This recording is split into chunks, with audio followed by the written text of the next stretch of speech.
అండి, నేను మీ దీపిక యాపిల్. అందరికీ అయితే గుడ్ మార్నింగ్. ఇప్పుడు టైం వచ్చేసి అయితే నైట్ కరెక్ట్గా 2 అవుతుంది.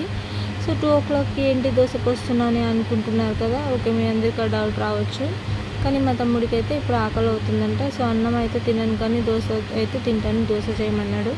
ఇంకా చేసేది ఏం లేదు, వాడు అడిగాడు కదా అని చెప్పి ఇంకా నేను ఎలాగో మిల్క్తో ఉన్నాను కదా అని దోశ అయితే చేస్తున్నాను. ఇంకా మా యాపిల్ పడుకునే వరకు ఎలాగో రోజు 2, 3, 4 కూడా అవుతుందన్నమాట ఒక్కో టైంలో. సో ఈరోజైతే వాడు ఇప్పుడే పడుకున్నాడు కదా. ఇంకా నేనైతే దోశ పోసేద్దామని అయితే ఇంకా దోశ పోసాను. మొత్తానికైతే దోశ అయితే ఇంకా కంప్లీట్ చేసేసాను. ఇంకా చట్నీ అంటే మార్నింగ్ చేసిన చట్నీ అలాగే ఉంది ఫ్రిడ్జ్లో. సో ఆ చట్నీతోనైతే దోశ అయితే ఇంకా వాడికి ఇచ్చేసాను.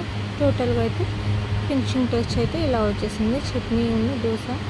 ఇంకేముంది, చూస్తుంటే నాకు కూడా తినాలనిపిస్తుంది. నేను కూడా 2 దోశలు అయితే వేసేసుకున్నాను. బయట చూడండి ఎంత చీకటిగా ఉందో, ఫుల్ చీకటిగా ఉంది కదా. బయట అయితే అసలు ఒక్కరు కూడా లేరు. కానీ బయటికి వెళ్తే అయితే ఫుల్ ప్రశాంతంగా ఉంది, చల్లగా ఉంది. అసలు చాలా అంటే చాలా బాగా అనిపిస్తుంది. ఇంకోసేపు ఉంటే బాగుండు అనిపించింది కానీ మళ్ళీ భయం కూడా వేసేసి లోపలికి వచ్చేసాను. అలా చిన్నగా ఆపిల్ దగ్గరికి వచ్చాను. ఆపిల్ని ఒక చిన్న వీడియో తీసుకుందామని. సో ఇవాళ అయితే మా ఆపిల్ బంగారం అయితే తొందరగా పడుకున్నాడు. నార్మల్గా అయితే ఈ టైంకి వాడు పడుకోడు. వాడు పడుకునే వరకు అయితే చాలా నైట్ లేట్ అవుతుంది. సో ఇదే అండి వీడియో. ఓకేనా, మీరందరూ కూడా పడుకోండి. Bye, good night.